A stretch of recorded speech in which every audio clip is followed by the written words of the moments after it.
Life and Purpose is happy to announce All Pro Nutrition as an official Therapy Talk sponsor.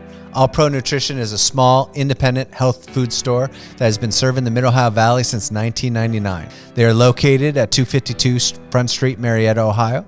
They specialize in carrying sports nutrition, homeopathic items, vitamins, minerals, and a full juice and protein shake bar. Protein often impacts mental health. While we often associate protein with building muscles, it is also important for creating natural chemicals in the brain that affect the mood for concentration. Right now, I have one of their shakes, which is the salted caramel peanut butter cup protein shake. And while I'm filming, definitely want to try this shake. Wow, that's really good. You might have to cut. So not only does it taste awesome, but it's also good for your body and your brain. We know that the daily consumption of protein is vital because this macronutrient plays an important role in brain fitness and rehabilitation. Proteins often increase the level of dopamine in the brain. Brain cells multiply when we consume protein and healthy saturated fats, as do other cells in the body. Hormones, which are in themselves proteins, affect mood and can influence the health of our brain. Just a few pertinent hormones include dopamine, cortisol, adrenaline, and melatonin, which together are responsible for everything from the way we deal with stressful events to how happy and positive we feel. Protein also contains amino acids that make up our neurotransmitters. Neurotransmitters are biochemical messengers that carry important signals from one brain cell to another. Thank you, All Pro Nutrition, for sponsoring this episode and helping us reduce the stigma with mental health and addiction, and for them empowering healthy choices for over 22 years. And of course, for giving me this awesome shake. You can find All Pro Nutrition on Facebook. Call them at 740-373-6991 to get more information. So I'm going to take a week off from this intro, and I'm going to pass it to Janice. Go. Welcome back to Therapy Talk, weekly podcast where we learn about mental health issues. Today we have a little bit of an under the radar issue, food addiction, nutrition, how that plays into mental health. So we're joined by Blair and Nick from the Human Element podcast. They're going to be joining us, bringing their expertise to the table, and hopefully we learned something today. Thanks for tuning in. Awesome. Mic drop. Bam. Can I still feel grounded in these belief systems and entertain other ideas? Finally, they sent me to prison. That was it for me. From that point forward, I will do whatever it takes. This is not the life that I want. This is a thinking disease with a using problem. They're not bad people learning how to be good. You're sick and learning how to be well. Yeah, so I'm Blair Solberger. I own a company called the Human Element Nutrition. I started out becoming a dietitian, my path, because I was diagnosed as morbidly obese in high school, lost a bunch of weight, and actually never changed my mindset. I, got down to pretty lean, lost over 100 pounds, and still thought I was a fat person in my mind. And then through studying and going to a school, Florida State University, that was heavy in athletics, wound up going into sports nutrition, worked for the Miami Dolphins and a company called Exos for a few years, and noticed a lack of connection with my teammates and my players, where I only got a few minutes here and there. I didn't get to make any kind of lasting change towards, what they were understanding from nutrition. So that kind of drove me back to my original pathway, which was obesity, weight loss, weight management, and things like that. There's a lot of talk about intuitive eating, which is what gets me interested in food addiction, where it is the goal, but intuitive eating, what is intuition? I mean, that's a great question, I think, to ask people when they bring up intuitive eating. My intuition was to be overweight. My body, if I just ate intuitively, I would be obese still. And it took a lot of mindset reframing and attention and learning to get to a point where I don't think that's the case. My major professor one time, when someone brought that up, asked, well, what if you're broke? Now your intuition is to save money, has nothing to do with your health or the quality of the food. Mainly the point of this podcast was addiction. And actually, Nick and I have discovered that whether or not food addiction exists is widely debated, which made the research very interesting. It's actually not included in the DSM-5, as we'll talk about in a little bit. That's more or less my background. Nick? A little bit of background. I'm still in undergrad. I'm getting my degree in nutrition, but before that, I was actually a pre-dental major. And I found myself, I actually left a advanced cell biology course and went to try to figure out what nutrition, what way of eating was going to help me, operate optimally, right? And so I'm paying thousands of dollars to do something that I realized there I really wasn't that interested in. And so that's what got me to, stop that degree, transfer, and get on the path to becoming a dietitian. Outside of that, I mean, I'm still in school. I have 2 more full semesters left before I graduate with a nutrition degree and go into my dietetic internship.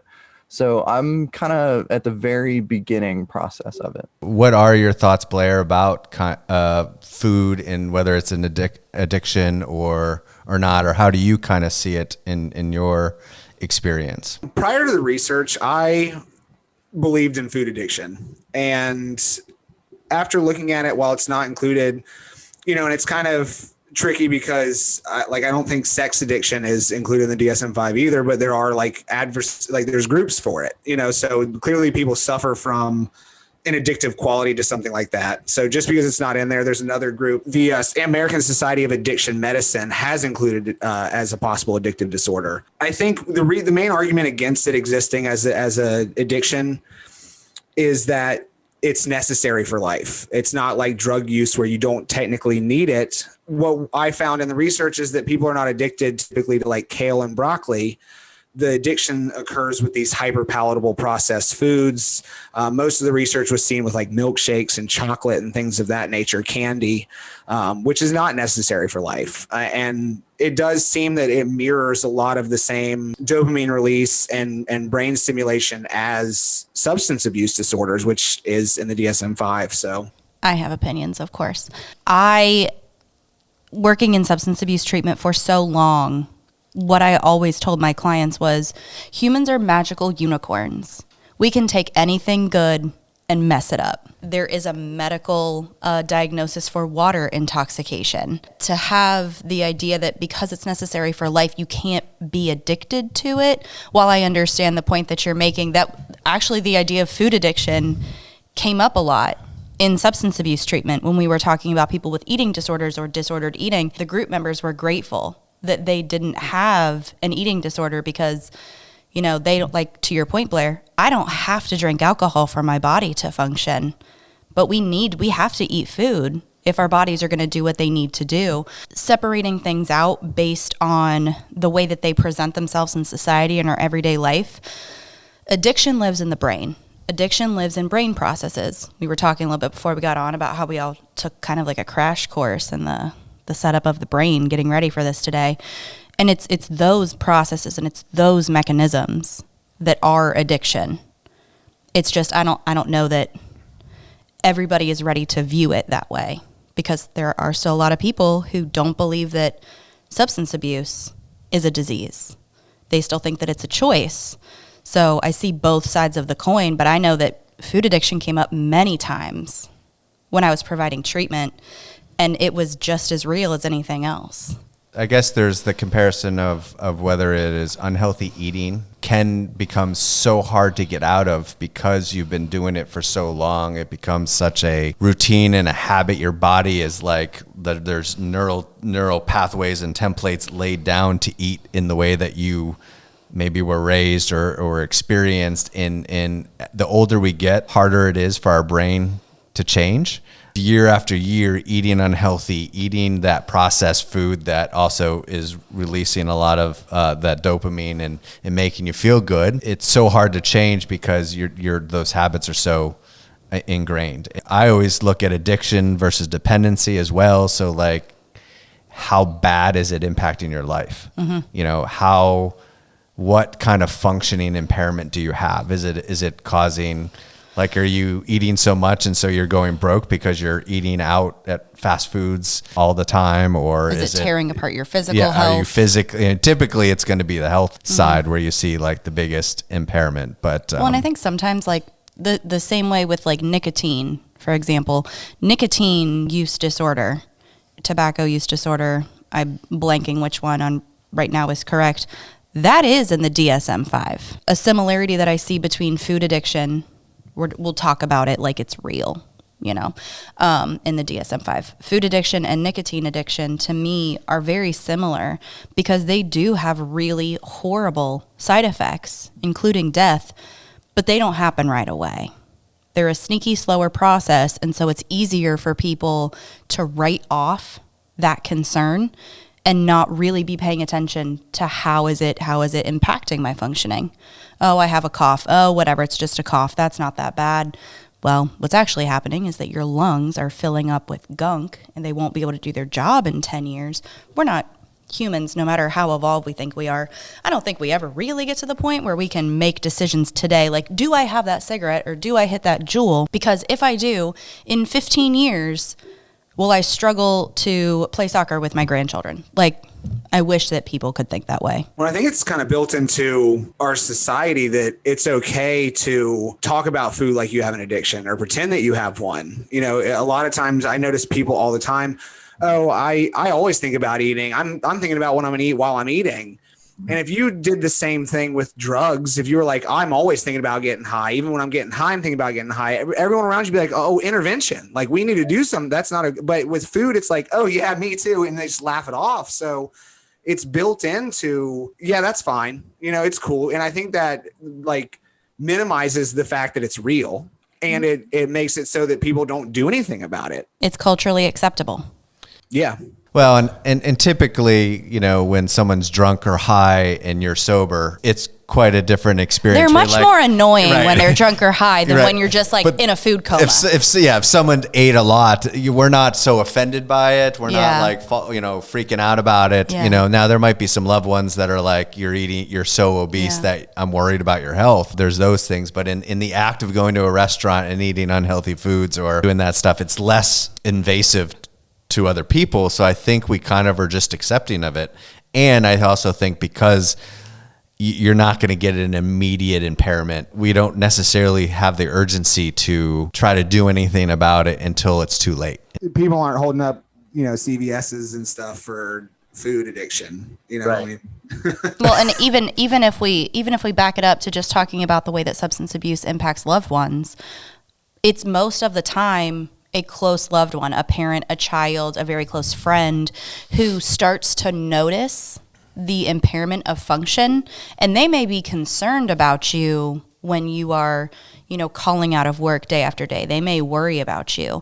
But really, when the people around those with substance abuse tend to get very vocal and very clear about, you have a problem, you need help, and now here come my boundaries, are when those choices are now negatively impacting that person. And I don't know if there's a parallel with food addiction to that. I don't know that we're being saddled with childcare responsibilities. I don't know that we're having to pay somebody's bills because of food addiction. Some of those parallels, the way that the functioning aspect of both of these things would impact those around us. Right. And we're not getting into, like you said, we're not holding up a CVS. We're not eating and driving and getting in trouble for that. Those types of things. So it's I wonder if it's illegal to drive while you eat a burger. Well, if you're not paying attention, I suppose if you're I swerving guess only all if you over the only road, if you get in a wreck, it's illegal. It's texting while driving is a bad thing. Eating, you're feel free. And I've seen, so that's is the hard part in recognizing unhealthiness or the concern that might be when we have maybe such poor eating habits, or we're eating strictly for that reward. Personally, if I eat a really good pizza, it's hard for me to stop because I love pizza so much. It gives me a nice dopamine reward. And so to have one pizza is like really disappointing, like a one slice is like really disappointing to me. I don't want to do that. I don't want to stop. Those things are kind of really challenging. Nick, I don't know if you were about to say something. I wanted to get back to you. When she was talking about how functional you can be with food versus things like alcohol or any sort of drug addiction. So if you're a functioning alcoholic, you can function pretty well, but you'll still go to jail if you drive a car. If you are walking down the street eating a Snickers, nobody's going to think twice. So I think that's also part of the struggle of deciding whether or not food addiction is real or not. And a little bit of full disclosure, when Blair and I first started talking about this, I didn't really believe that food addiction was a thing. I told him, I was like, look, all feelings, no facts. Yeah. I don't think it's a thing. I haven't looked into it, but I don't think it's a thing. And after looking at the studies, it's one of those, it's highly debatable, but I would say it probably is. So, but as far as functionality goes, coming back full circle, it's hard to classify food addiction because you can be fully functional. And when you were talking about that person walking down the street eating a Snickers and like nobody's freaking out if you are walking down the street with a candy bar versus walking down the street actively intoxicated with a beer in your hand. But I think that there are similar levels of judgment in both of those situations. If you see someone who is horribly intoxicated in public, everybody gets a little judgy. That person gets the side eye. If you see someone who is overweight or morbidly obese walking down the street, holding a candy bar or in their car eating a McDonald's sandwich, there is a judgment that goes along with both of those individuals. Maybe a little bit different, but I think it comes back to, wow, what poor decision making. The biggest example would be someone who gets in the motorized cart when going into the store because, it's too much. They can't walk that. And so that can be, I would say that's definite, like where that judgment kind of falls in. Full disclosure on my end, I am not a big fan of the DSM. No, neither of us are. Ultimately, the DSM typically is not a very valid piece because we typically, it's more of kind of just identifying symptoms, but not really understanding kind of where these things come from. There's certain diagnoses that people will check all the boxes. It leads to treatment that is often inappropriate because we don't really know the cause of it. Yeah. Examples would be like ADHD. There's many reasons why we're inattentive and hyperactive and difficulty sitting still. There's a million reasons. When those boxes get checked, we just give them, okay, we're going to give you Ritalin. Instead of, well, what if it was trauma that is just, activating this hyper arousal or depression system or depression and things like that. So the treatments become wrong. And then we're frustrated with the client not engaging or not cooperating or whatever when our approach was completely wrong. I don't know if you've heard of the ACEs study, the Adverse Childhood Experiences Study. So I looked into it briefly. Yeah. Yeah. So this was years ago in San Diego, 17,000 participants, middle class. So it was a very, not a very diverse study, but it was just like the ACT. But it did provide some really important information. But the interesting thing in terms of what we're talking about today is the ACEs screener, which is, looking at adverse childhood experiences and how it impacts our health and a lot of different functions, is it started from a doctor who ran a weight loss clinic. And so the way it happened was he'd get people, they'd be in the weight loss clinic, they'd lose weight, and then all of a sudden they'd start gaining the weight right back. And he's like, why is this happening? But basically he found out that many of the people that were really struggling with their weight had some element of trauma in their background. And actually a good amount of them had sexual abuse in there. So there's kind of an example of, okay, what might be a reason why someone is eating in the patterns and habits that they're eating that's creating this obese consequence. And it's because of, some trauma or adversity that they're really struggling with. Or on the flip side, is it a cultural thing? Did we just kind of grow up in a family where we just eat a lot and we eat unhealthy stuff and we, get frozen pizzas every day and, all these different types of things that, kind of create these really bad habits.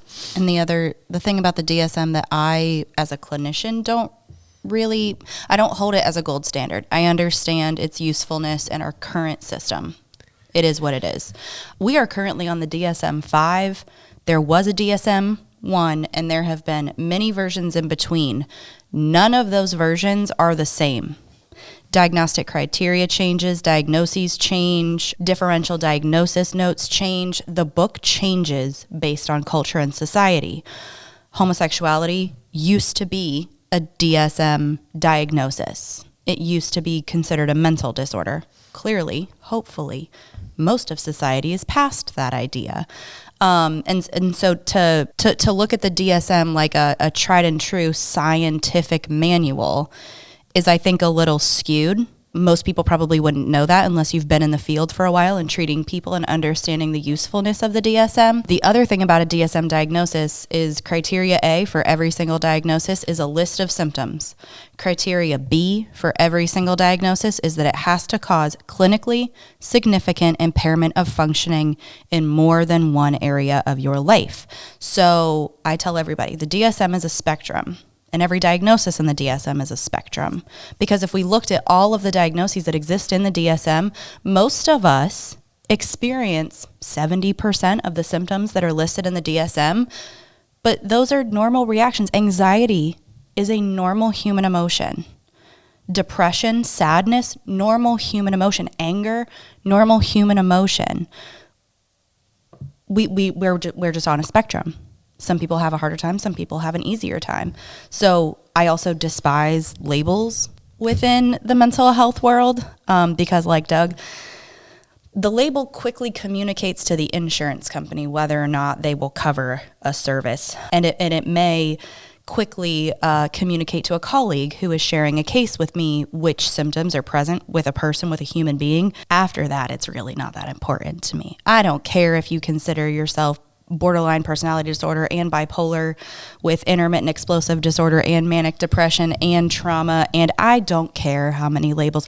What's the problem you want to work on today? Like that's where we really come from, mental health, in the context that we provide service right now is what is the problem that you feel that we can tackle today and make some headway? So the labels, while I think important, because labels, I think in the world that we're living in right now, when we talk about medical issues, psychological issues, to have a food addiction label included in the next version of the DSM, it makes it real.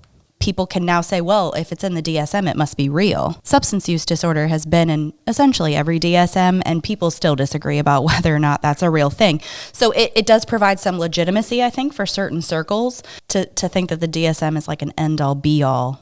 It could change at the next edition. It could come out. Research could change. Who knows? I was curious. Now you're starting your nutrition education, Nick, and Blair. You have a degree already, right, in nutrition? Did I hear that correct? Mm-hmm. Do they cover this type of stuff, or is it strictly just about carbs, proteins, like kind of kale is good, right? That type of thing, or is that something that gets brought up in schools? Because I would imagine that where you guys go from here, or how it comes across kind of in the field of work that you guys do, that there are going to be people that we come across that have these issues, or are struggling with their weight and trying to get people to eat the right way so that they can get in better health is going to be a challenge. But does that broach those nutrition programs and stuff? As far as I know, no. It wasn't until my master's program that I had a class on counseling. My dad was a social worker, so I grew up in a very psychological and therapy, pro-therapy household. We had one course on counseling through 6 years of schooling, and there was an optional eating disorders class, but that still isn't, it wasn't even until recently that binge eating was part of the eating disorders category. That's within the past 10 years or so, so I don't think there's enough counseling. And that's, like we've alluded to, food is emotional. Food is cultural. Food has so many ties where it's not just sustenance. So it's mostly biochemistry is what nutrition is. It's how carbon transfers. It's organic. It's all kinds of in-depth chemistry courses. And then there are like a few counseling things, that kind of stuff sprinkled in, but I think it's criminally low. Just like I think that there's a criminally low amount of nutrition courses in medical education. Doctors take 0. It's less than 1 is the average number of nutrition courses in an MD program. Yet people go to their doctor for nutrition advice or So I think that there definitely needs to be this kind of stuff brought in, because we do need to understand how people react, whether it's an actual addiction or there's just an emotional tie. Like you mentioned dopamine earlier. And one of the things that I found really alarming was I've always heard, and people say it like it's fact, that these hyper palatable or like bad foods cause large dopamine responses. But in people that tested high on the food addiction scales, the Yale food addiction scale, they actually had a lower dopamine response from the consumption of foods. So they had like a lower natural reward response to dopamine. And then the anticipation or like the image of food gave them a higher dopamine response. And then when they actually ate it, it was much lower than people of normal body weight. So that's kind of, I think, where the overeating pattern comes from, is they're expecting a high dopamine response or getting one from the thought of the food. And then in actuality, eating it doesn't deliver. So now they're eating more of it to try to get that response. Whereas you or I, we do get that high dopamine response from eating these hyper palatable foods. And then it's like, hey, I ate it. Yay. And we move on with our lives. Whereas they eat it and they're like, this didn't really hit the mark, and they just keep eating it. Yeah. I found that very interesting. I will say though, on the education aspect, that's something that has changed since Blair's been an undergrad. So that is a requirement now in order to get an internship and then go on to take your test to become a dietitian. So you have, I actually just completed a nutrition counseling course last semester, and I'm in the second version of that, which is like a community education course this semester. So they are incorporating more of that, but it's like he said, it's a lot of biochem. So I'm in the second version. I'm in biochem 2 now. And I also have a medical nutrition therapy, which is extended biochem and cell bio. And I'll have to take 2 semesters of that. So it is very heavy on the actual like textbook science stuff, but they are starting to incorporate counseling and more of the broader areas of nutrition. Well, I think that's really good, because I think what ends up happening is we get siloed. So every department is, and so there's never cross training, and I think, it happens even in our own field. I remember when I first came to this agency, it was like we had people that saw people with addiction and that's it. And we had people that saw people with mental health, and no one ever wanted to do both. And I'm like, how is that even possible? Because they blend, they're this, they work, they cross each other. And so there has to be kind of elements of dieting or losing weight or kind of changing those patterns can be so challenging for people. There is a mindset to it that I think you have to deal with. You have to learn how to deal with the mind in these areas, or you're not going to make much progress. If all it took was you guys just gave people information about it and then everything would change, then, we wouldn't, need half this stuff. We would just have this book, just read this book, and then you're good to go. But, there's a lot of, the emotional piece that you bring up is that there's something missing that gets filled with food, whether it's relationships, like I'm lonely, whether it's, this is my one outlet to deal with my frustrations at work or whatever. There's something that I'm not able to do. And so I fill it with food. And a lot of times, we're misinterpreting signals from our body that, maybe it's feelings of loneliness, and we just confuse it with hunger. And so we just eat. We are often not very aware of what we're experiencing, or we try to kind of not experience anything that's somewhat painful. What I kind of look at counseling is helping people tolerate the discomfort. Recovering from like a food addiction or just unhealthy eating is tolerating the discomfort that typically leads to eating the wrong ways or, the unhealthy ways and things like that. You can't have one without the other. There's no separation. As we were talking about like the lack of cross training among all of the professionals that we mentioned, like, can you imagine how much better client outcomes could be if there was just like a 15% increase in cross training between doctors, nutritionists, dietitians, and mental health professionals? Where if we, as mental health professionals, if it was in our scope of practice, if it was in our competence to have discussion with clients about how to use food to help them improve themselves, if nutritionists and dietitians got more education about how to engage people in that change process, if medical doctors and all of the other medical professionals got education about our professions, like how much better would client outcomes be? Almost everybody, we recommend almost all of our clients go see a nutritionist or a dietitian, and very few do, because they already have so many specialists that they just can't stomach the idea of going to one more doctor to tell them what they're doing wrong. Yeah. And I think that's important too, that you bring up, tell them what they're doing wrong, which I feel like is kind of what nutrition has turned into. Is first, I think a lot of people, they go to one person, and it tends to be a personal trainer, and that's their stress relief, their fitness expert, their dietitian, their mental health count, and it's somebody they pay $100 a month to work out with them. And so this person is not trained in all those things, but they're kind of covering all those areas. Nutrition isn't about telling you what you're doing wrong. It's very much about telling you what is correct, getting rid of the myths and really giving you an understanding of how food works. And what most people do is they're like, oh, these are the healthy foods, eat them. And I've come up with a term I call nutritional scapegoating, which I think is where people pick out bad guys. This is the bad guy. It's gluten, it's sugar, it's whatever.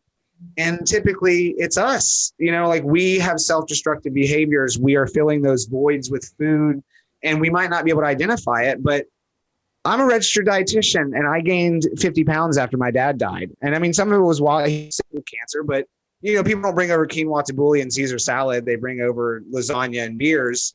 Yeah. Nice comfort foods. Yeah, I'll eat the comfort food while I'm hanging out with my dad in his last days of life, but it continued afterwards. I filled that void with food, and I'm an educated dietitian, and it still happened to me. It is almost inescapable. Life ebbs and flows, but it's getting back on the horse. It's learning those patterns and responding to the behaviors and our emotions appropriately instead of letting them take control over us. And I think that's a huge part of like food behaviors, food addictions, and things like that, is someone that wants to understand you and relate to those things, as opposed to, like you said, tell you what you're doing wrong. And, I think that we as practitioners need to create a more trusting and welcoming environment where people feel like they're learning, they're not trapped, and they're not being harped on for doing something else wrong. The idea that like, oh, because you're a dietitian or a nutritionist, you eat well all the time, you take care of your body, you're not gaining weight. Like, people have the same misconceptions about mental health professionals. We kind of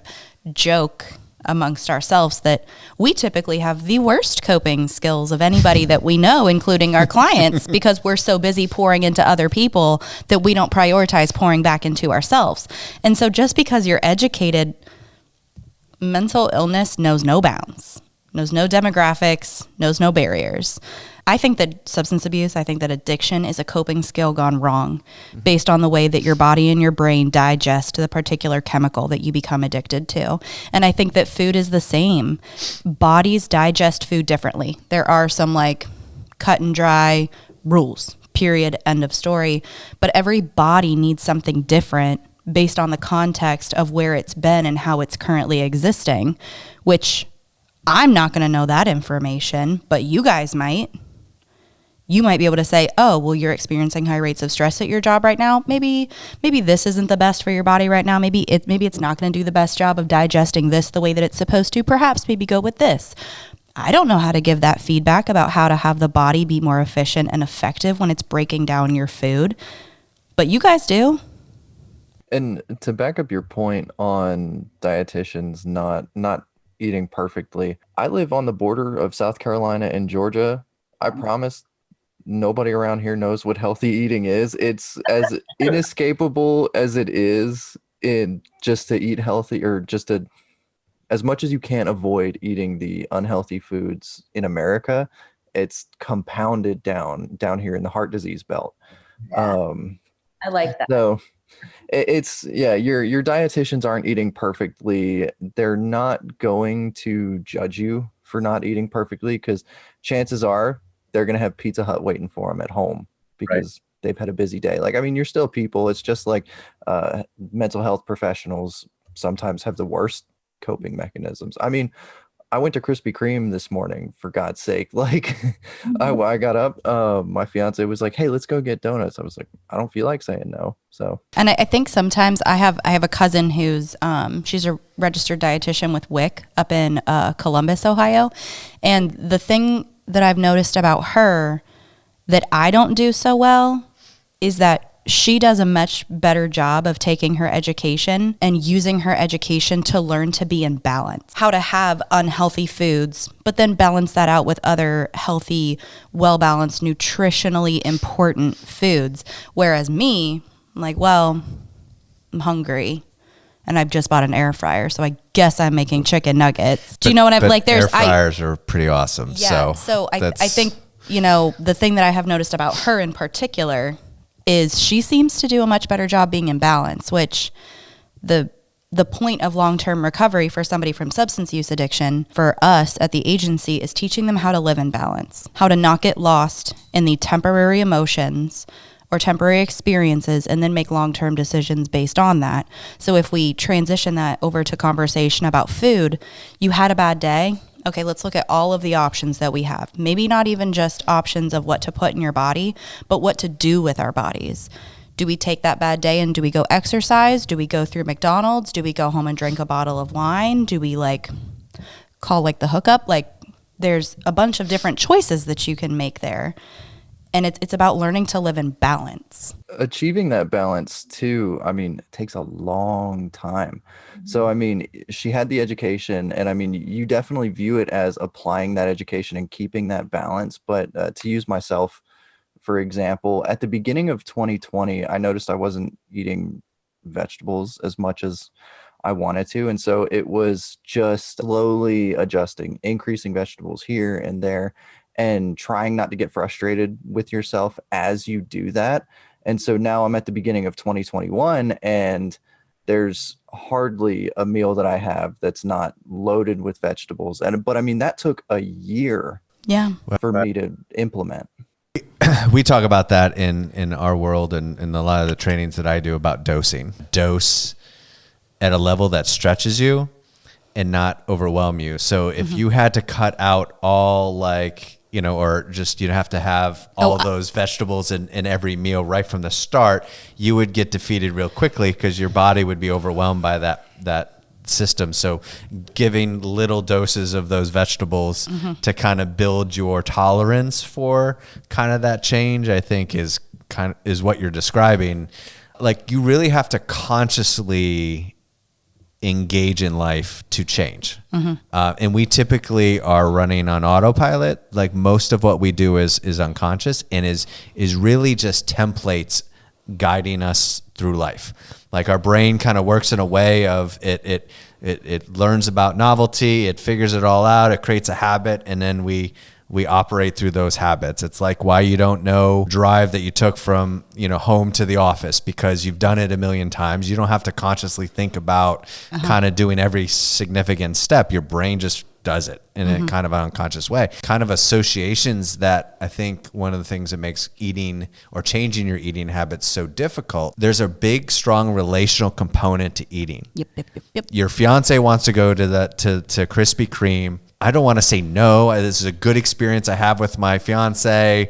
And of course it's going to be very rewarding, but there's that element of if we do these relationally enriched things, that has food attached to it, and we create these habits. And so then it makes it even more challenging. What if you wanted to kind of stop eating crispy donuts, but your fiance didn't? And then how does that impact things? And what kind of stress does that, that minute that stress goes, why are you making a big deal? It's just, want one Krispy Kreme donut. Why are you going to just say no? Then it's kind of all of a sudden there's, discomfort and then we kind of give in and kind of. So from personal experience, guys, in the year 2018, your girl got real crazy and decided to spend 4 months of 2018 doing Whole30, which I'm sure the two of you are immediately going to roll your eyes about.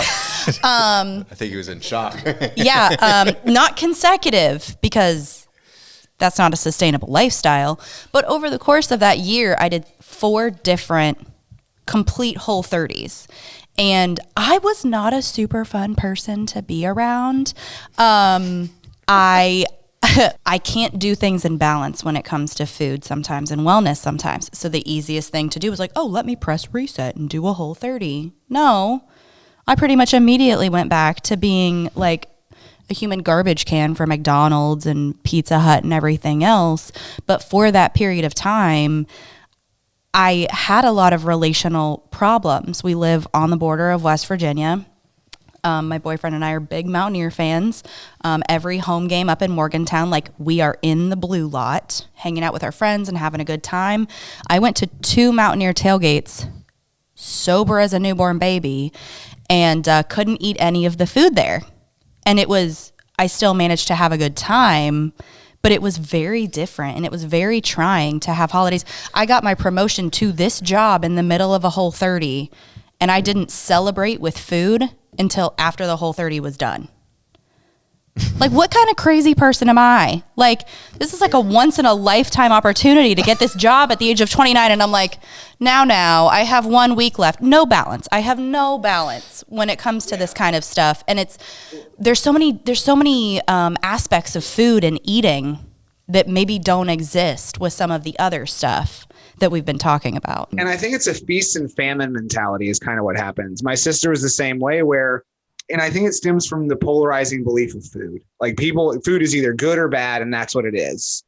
And it's really that there's good and bad amounts of food, and a lot of that comes from like the Super Size Me, where Morgan Spurlock said that I ate McDonald's Can I level with you and tell you that they made us watch that in high school, and every day of that week of my health class that we watched Super Size Me, I went and got chicken nuggets right after at lunch because it made me hungry for McDonald's. Probably the opposite of what it was trying to do. Eating one food for a month, and that's the only food you eat. I don't care if it's apples. If you eat 5,000 calories of apples every day for a month, you're not going to be healthy by the end of it. So having this idea that, well, I'm going to lose weight, so I'm going to go Whole30 or vegan. I'm going to go all in. Well, you do that for the most amount of time you can, couple weeks, maybe a month. And then you're like, yeah, like you mentioned, I'm going to become a human garbage can for whatever food is available, which like that, but that's what happens over and over and over in repeating cycles is that I'm going to go all in and then you're all out, as opposed to like, hey, maybe once a week I'll have donuts or pizza or something. Maybe every other week I'll have chicken fingers, balance it out. But people don't want to balance. They want to be extreme. Starving a system. You're starving a system, like whether it's a carb or meat or whatever. You're starving yourself, and then when it gets to that point where you can't go any longer, you just when I want a result, I want a result, and so now I know if I ever need to be in like a cocktail dress in like a short period of time, I can do a Whole30 and lose weight, but I'm going to be a miserable person. So nobody talk to me. Stay away from me. I'm not pleasant. I wish you would wear a sign. Well, I would never. There's no chance. There's no chance right now. And I give people warnings. But the way that Nick introduced vegetables, that's harder. What you're talking about, the way that you introduce vegetables into your diet is really what we are trying to get people to do with their mental health and their experiences. But it's much harder to slowly introduce something that's good for you instead of do the nutritional scapegoating of, well, this thing is what's bad for me. I'll get rid of this thing. People get rid of relationships. They dump jobs. They move cities, move apartment complexes. They're doing everything except for the thing that matters to try to create that change. And we want immediate results. So something to think about too, drugs or food or whatever, the food that is unhealthy is very rewarding to us, can be rewarding to us, or at least it initially was rewarding, but we're taking something away. Mm-hmm. And you're not necessarily replacing it with something that is exactly rewarding. So if you're moving from, cookies to kale, ew. You're not going to replace, especially if you're eating to fill some void or, because of loss or coping with a loss or whatever. If you don't fill your reward buckets with something else that's healthier. So if you're not engaging more with people and relationships, if you're not exercising, if you're not, listening to music, sleep, doing something very rhythmic, things that are very rewarding to the brain, then it's going to be much harder to change because you are stopping something that is pleasurable and not replacing it with something that's pleasurable. So unless you can make kale really rewarding and pleasurable, I don't think it's possible. I don't think it's possible, right? So you're going to have to... I've had some good kale, but it's never going to hit the same place as a chocolate chip cookie. You know what I mean? Because that happens with drug addiction where it's like, okay, you got to stop this. And if you don't stop this, you're going to get into major legal trouble and you're going to go to jail or you're going to die. But there's nothing for them to replace whatever that drug was doing for them. in that moment. So the idea that they could go, some people might be able to do cold turkey, but chances are they don't have that kind of addictive gene that's probably driving They aren't that. 1 in 7. They're not that 1 in 7. So if they're able to do that cold turkey, they probably don't have that addictive They don't have the design. addictive brain, the addictive body. So, I think, but the people that really, the brain chemistry gets so changed by, the drug or the food or whatever, it's going to be much harder to kind of get out of that.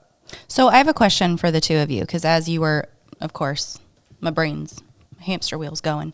I don't understand people who look at food as fuel and that's it. I do not understand. Like, I've heard that they exist. I don't know that I believe it. So, like, in your all's opinion, you are the experts in like food. Is using food for enjoyment an unhealthy thing? Absolutely not. No.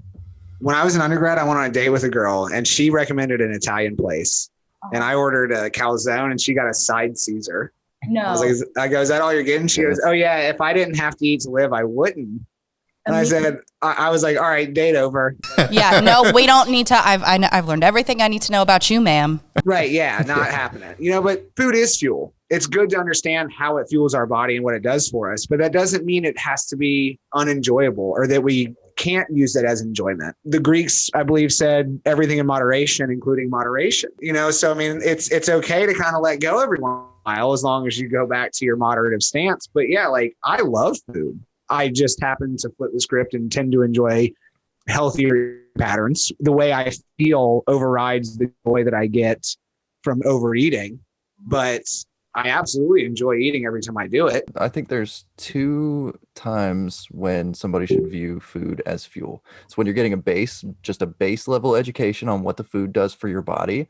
And the other time would be if you're actually trying to perform. If you're a power lifter, you're trying to lift the most weight possible, bodybuilder trying to build muscle, any sort of athlete, that's when you should look at food as fuel, and you should still not look at it like that all the time. Right. I mean, people's whole cultures revolve around food. So for somebody to say, oh, I'm just going to use food to fuel my body, which I've been a culprit of, it takes the fun out of it. I mean, food is really fun. Can you imagine being an Italian? Well, in the Northeast, which you are from, and like showing up to like Sunday dinner and be like, no, food is fuel now. I don't care that you've been cooking all day, Grandma. Well, yeah, pasta. I'm not running a marathon. No. Yeah. Right. My straight on the boat grandma, who I loved dearly, would not let me leave the table without eating my full plate of pasta. So it is, it's part of that culture and just part of family. And there's elements of that I think are really important. And it's how we relationally connect.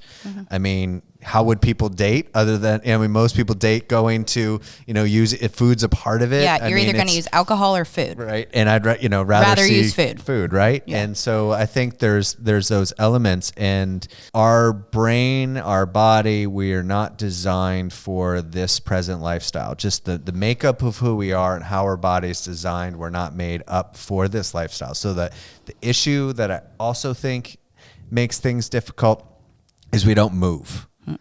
We sit all day. We sit behind computers. We sit on our tablets. We go to, we don't move. I mean, typically, in ancestry days, centuries ago, we didn't go to gyms. We moved. We didn't need to exercise and have an exercise routine because we move so much. Now, because we have such a sedentary lifestyle, we have to build gyms so people can get the exercise instead of being able to move. And it's just the consequences of an evolving society. But I think that also makes it where because we're really finding it hard to move, we have to restrict things like eating. We can't eat. We got to starve ourselves because we're not willing to move and be active, and we change our metabolism by how still we are. And so when we do eat, we don't burn it as fast. It doesn't turn into the fuel the way we want it to. We also just don't kind of understand that eating is more than just, it's more than just about eating. It's about your whole life and how you take care of yourself altogether, whether you move or, you know, what you eat, how often you eat, like the moderation comment, like, yeah, if you eat desserts every night, there's going to be some issues. Doesn't mean you never have a dessert. Which brings me to another question for our experts, which is you guys. I hear a lot, you can't out exercise a bad diet. Is that, like, in your opinions, in your educated opinions, is that true, kind of true, completely false? Like, where do you guys fall on that spectrum? Usually that's completely true, because when they talk about a bad diet, I mean, you're eating cookies, you're eating fast food at least once, maybe twice a day. That adds up on a calorie scale, right? If you were to go to the gym for an hour, you might burn 500 calories. That's nothing compared to a fast food meal. So yeah, that's where the you can't out exercise a bad diet comes from. Unless you're Michael Phelps, because I saw this special on Michael Phelps where he was eating, like, he had to eat so much and he was eating like stacks of pancakes. Food is fuel to him. The man has to carb up. And I mean, if you're a super athlete or you have a very hard manual labor job, you might be able to. Just because your energy requirements are so high. Even then, down the line, when those micronutrients and everything matters, that's when things will start to break down. Cancer's a wonderful example, even though we don't understand a lot of it. We do know that people who consistently eat a healthier diet have lower rates of cancer. So you would see things down the line, even if you're not gaining body fat, just because your energy requirements are so high. Well, and I'm also thinking people who think that they can out exercise a bad diet, even though the vessel may look like pleasing to them, heart disease, cholesterol, blood pressure, heart murmurs, lung capacity, like there's a bunch of stuff that can go wrong in the human body. And oftentimes the appearance of the outside is not giving us the clues that we need for what's happening inside. I would also be curious because, I mean, we talk a lot about state dependent functioning. So that everything we do is state dependent, and we have these internal states that's dependent on, you know, whether our stress response system is activated. And we talk about the state of, you know, calm, alert, alarm, fear, and terror. And we go, you know, the further up we go in this arousal, you know, the more reflexive and reactive we are, and the less in control our cortex shuts down. We're not able to think. We're not able to respond in a very healthy way. Well, in the there's certain things that are very rewarding to the brain based on those states. And so when we're in an alarm state, which is the state where our pretty much our cortex shuts down, sweet, salty, fatty foods are very rewarding in that state. So when we're really stressed, food is very rewarding and it can kind of relieve that stress when we are eating in those particular types of states. So I have a bad day at work, I go to Penn Station Subs and I have a giant cheesesteak and greasy cheesesteak, and I'm eating during that the mix of stress chemicals and all the unhealthy foods and all that mixing around, what that does to our system, or how it kind of even makes things more likely that we'll have heart disease, and, you know, versus eating it when we're not stressed and in a calm state. Interesting question, Douglas. I would definitely be interested to see more on that, because when you're in that state, your cortisol is going to be higher. When you're in that alarm state, you're entering the, you know, fight or flight, and cortisol breaks down a lot of stuff, specifically testosterone, muscle mass, if it's extended high cortisol levels, chronically high cortisol levels. And some people do live in a state of alarm most of their life. They're just constantly stressed by things and constantly overreacting to emotional states. And then they're just eating like that consistently, like you said, because their brain is kind of telling them, oh, and you eat that. And then these foods are very inflammatory, which can start to cause a cyclical effect on your hormones and how your body is repairing. And I would absolutely think that you would start to see long-term health effects because of that kind of stuff, regardless of how much they exercise or how in shape they are, like you mentioned. Yeah, and especially with those foods that you reach for are very inflammatory. Things like heart disease, that it's pretty much triggered by inflammation and starts going because of inflammation. Now, over the long term, I think, don't quote me on this, but I think the research is starting to see that things that cause heart disease start to show up about 20 or so years before the actual like heart attack or stroke happens. So over the long term, and reaching for those very rewarding foods that are going to help comfort you when you're super stressed. That's a terrible spot to be in. Do this trauma informed training, and one of the things that we talk about in that training is during the stock market crash. I can't remember what year it was. 2008. Every stock on the market lost value, dropped, crashed, except for one, and it was Campbell's Food. Because it actually went up because more people were eating, it was just that comfort food and trying to help them kind of feel better. Campbell's to make a casserole. So, but that goes back to our beginning conversation of we don't really see the effects that we're doing until it's too late and it's way too far gone. And we're in a place where it's just that much more challenging. Kind of moving towards the conclusion of today is how do we help people? There's fad diets. There's all these diets that are out there. There's an expert on every corner, just like a Starbucks, and they're trying to kind of show whether it's keto or paleo or Atkins, all those different types of things. But in reality, what are the ways that we help people get to the right place, to kind of what we've been talking about today? Because I think if we were going to summarize kind of the things we're talking about is you can't go so extreme that you don't eat anything fun. And so you gotta be able to live life. You got to understand that food's a part of your life. So how do we help people what tips do you guys have get to that point? And you mentioned actually two of them kind of come up with being Italian and family meals.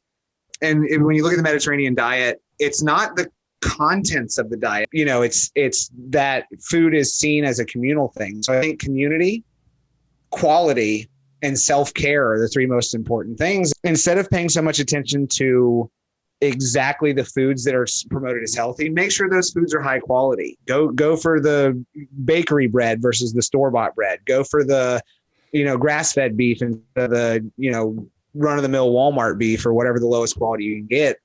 And then self-care, you mentioned it earlier, which is being uncomfortable with growth and wanting growth for yourself. People don't want to deal with themselves. They want to just not date anymore when they had a bad relationship instead of maybe learning their behavioral patterns. If we can normalize being comfortable with discomfort and wanting the best for ourselves and wanting to learn ourselves and grow in conjunction with increased food quality and communal eating, it's really hard to go wrong. I'm not going to say it's going to cure everything, but I think it's probably the easiest foundation to start with as far as true improvement of health. It's all about individualized nutrition, right? An individualized plan. Go get ice cream like maybe once a week. But if you're somebody who's eating fast food 2 times a day, once a week isn't going to cut it for you. That's probably you're most likely going to be over restricting with that, and you're going to crash. So meet yourself where you are. Audit your life. If you're let's say you're eating fast food 3 times a day, okay? Maybe cut that down to 2 times a day. Maybe one day you're having fast food 3 times a day, the next day only 1. Just slowly reduce and get yourself going in the right direction, but always keep in mind where you are in that moment and what's going to be manageable change for you. I like that. Yeah, and there's actually a lot of because we talk about meeting people where they're at all the time. We can't shoot for where we want them to be. We have to kind of start with where they're at. And so I like that idea. And I also I like what Blair you're talking about in terms of it almost is like your plan is not just about the food. It's about your life in general. It's about relationships. It's about connecting. It's about what it means to be a human. Right. To do things that are going to help them stay regulated, so that they're also creating these associations, that there are other things that you can do to kind of deal with stress and deal with pain and those types of discomforts that you're talking about trying to tolerate. Increase the amount of rewards in your life that are going to be healthier. So relationships, I feel like, especially with people that are struggling with eating, because eating is one of those kind of rewards that can be really helpful, but then also very destructive in terms of those things, that they have to have a good menu of rewards, like with relationships and listening to music, moving, going to exercise, doing those types of things. Yeah, nobody should ever just have one thing. Right, because the if you don't have any rewards, then it's going to be so easy to go to food. It's going to be so easy to kind of turn to those unhealthy habits, and I think that's really challenging. But And my takeaway from our conversation today is it doesn't matter if what you think you're struggling with has a label or not. If it has a recognized label in the American Medical Association, the American Psychological Association, whatever, if it is causing a problem for you, tell somebody that it's causing a problem for you and ask for help to make it better. We are all unhealthy on a spectrum. If you feel like yours is tipping in the wrong direction, say something about it and ask for help, because it's out there. May have to try a couple of times to get the right person, the right professional, but ask. People exist to help. So Blair and Nick, do you guys want to kind of let people know Where they can find where you. they can find you? And I know your podcast is, like we talked before the show, is going to be starting back up, and want to make sure people they can seek you guys out as well. Yeah, absolutely. So like I mentioned at the beginning, my company is called the Human Element. Actually, that's also the name of the podcast, the Human Element Podcast that Nick and I run. And the idea behind the name is that we're focused on the person in front of us. That human is the most complicated thing about psychology, about law, about nutrition, and figuring out the human is the fun and sometimes stressful part, but that's also the rewarding part to me. So yeah, my website is humanelementnutrition.com, email humanelementnutrition@gmail.com, or on Instagram is @thehumanelementnutrition. But yeah, so if you resonated with anything we've said, if you are feeling like you're tipping the wrong way in the spectrum, I'd love to have a consultation with you and see if we can help with whatever you're struggling with. Because if it doesn't matter if it's real in the DSM, if you're struggling with it, it's real. Right. Absolutely. And for me, I don't have a website or anything, but you can find me on Instagram, and that's @Hion_health. And for clarity, it's going to be HION_health. You can reach out to me there. Absolutely.